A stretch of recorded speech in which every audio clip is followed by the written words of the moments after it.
Okay, so this is going to be a video on how I tune my Hi-Capa triggers. This is my personal one that I use for playing. And you can see I've made the trigger quite light and short. There's four main factors that determine the pull length and also pull weight of your trigger. The first one is an adjustable trigger and trigger bar, like take up and over travel adjustment, which is pretty basic. Everyone can do that. The second is the hammer spring strength. The third is the leaf spring strength. And the last one is the geometry between the hammer and the sear, which you can modify for a shorter and lighter trigger pull. I will take this gun apart and then kind of show you and explain how all that works together. Okay, so the first thing I had mentioned earlier is the adjustment of the travel of the trigger, which you can do by various methods. You can adjust the take-up and the over-travel. I have basically eliminated both take-up and over-travel on my personal build, but you can always do it to your liking. So this is my trigger bar and trigger shoe itself, and you see my trigger bar has this little tab on it. This is the Airsoft Masterpiece adjustable steel trigger bar, and it has this little tab here that you can bend outwards to adjust the take-up. The further you bend it outwards, the less take-up your trigger has, but if you overdo it, after one cycle, your trigger will not reset. So be mindful of that, don't overdo it. On this trigger bar, you can bend it back and forth a few times and it won't break, but yeah. The next thing, you've probably seen those at some point before already. Mine is glued in, so don't mind all that shit around it. But this is a little screw that goes through the trigger, and you can tighten or loosen it to your liking. If you tighten it, you will adjust the over travel. The tighter you screw it, the less over travel you have, but that is also easy to overdo, because if you tighten it too much, your hammer will simply not fall if you press the trigger. So that's the two kind of simplest methods to adjust your trigger. The next thing is the leaf spring. It has 3 arms on it. Only the middle one and the right one are important to us here. The middle one presses against your sear and makes sure that it falls into the notches of the hammer if you rack the gun. And the right one presses against the disconnector. Both of these, you can bend them back and forth sort of to make them stronger or weaker. And if you make them weaker, you will have a lighter trigger pull. I will partially assemble the gun and show you how that works out. So this is what your fire control unit would look like behind the beaver tail safety. You can see here the middle prong of the spring rests on the sear, and the right one rests on the disconnector. So when you cock the hammer, you can kind of see how the sear moves and falls into the notches of the hammer. And once you press your trigger, you can see you're pressing against both the sear and the disconnector. So the strength of both the middle prong and the right prong will kind of determine how much resistance you have to work against when you press the trigger. So if you make those lighter, you will have less resistance on your trigger. However, if these both are too weak, you will have reliability issues. Either the hammer won't cock properly, or your gun won't reset, because the disconnector is supposed to jump up like this on the reset.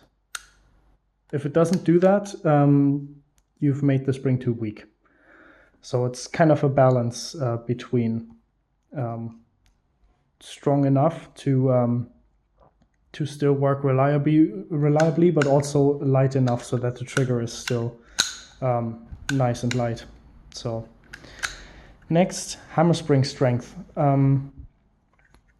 For that, I will just show you the inside of the fire control unit.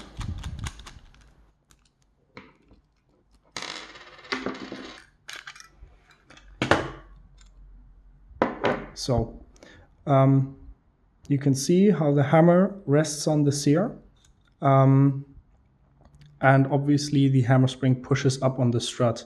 So the stronger the hammer spring is, the stronger the notch on the hammer presses against the sear. It's gonna focus. Wait.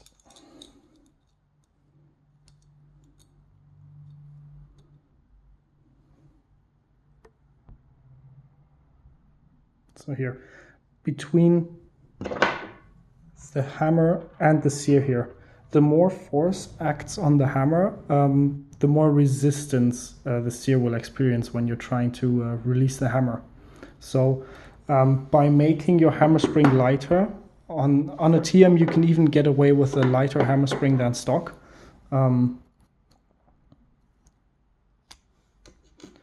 So this is what the hammer spring looks like on my gun.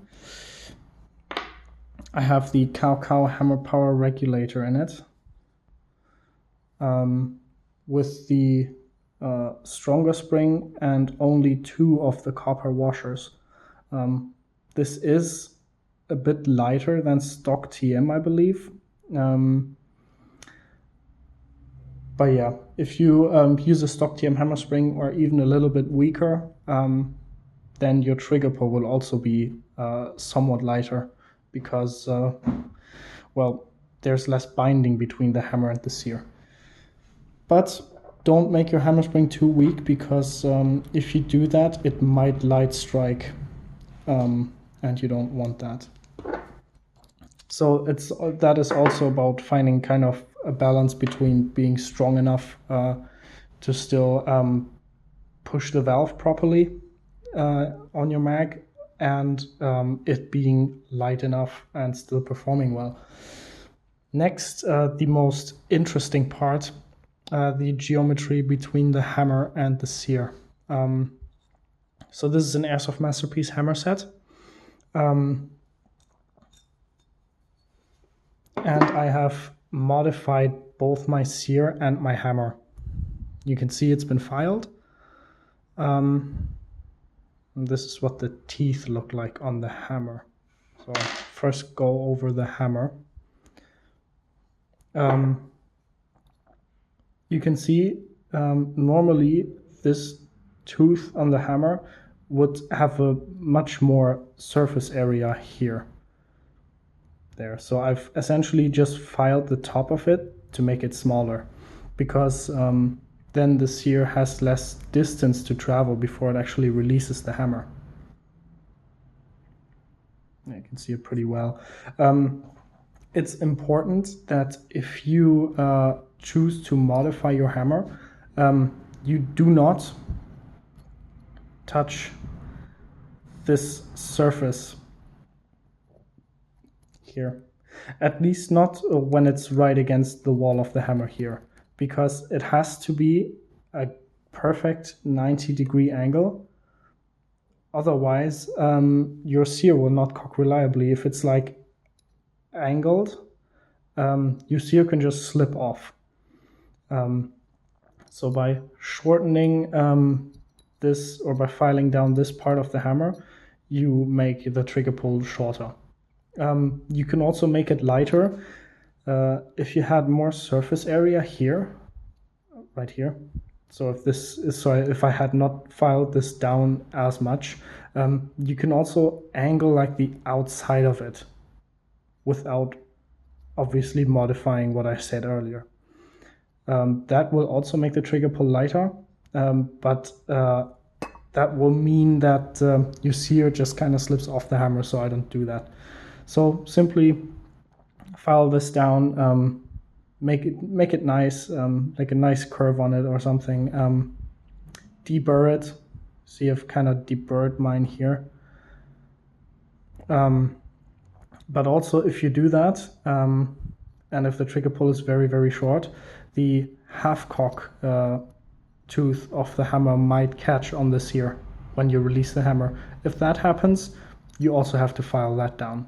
So you see, I've filed both teeth down on my hammer, and now it works reliably. You can test this by, if your hammer is installed in the gun, you cock it and you hold it there, and then press your trigger and you let it come forward slowly. If you feel no binding, then that's good. So modifying the sear, I've not modified mine too much. I've just kind of smoothened and polished the upside of it so that when it rests against the hammer, it has an easier time slipping off. So I've not done too much here.